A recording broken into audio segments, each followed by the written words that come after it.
ચાલો આજે આપણે શું શીખવાનું છે? ઉખાણા. હા ચાલો પહેલો ઉખાણો પૂછું છું. લીલો મારો રંગ છે, લાલ લાલ ચાંચ છે, મીઠું મીઠું બોલું છું. બોલો ભાઈ કોણ? પોપટ. કોણ છે?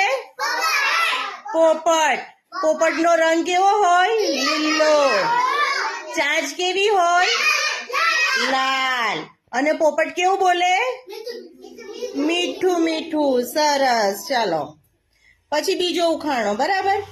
નાની નાની દેખાવ છું, ચી ચી બોલું છું. બોલો ભાઈ હું કોણ? કોણ?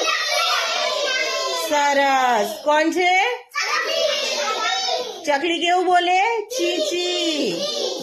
ચકલી કેવી દેખાય છે? નાની નાની. કેવી દેખાય? સરસ.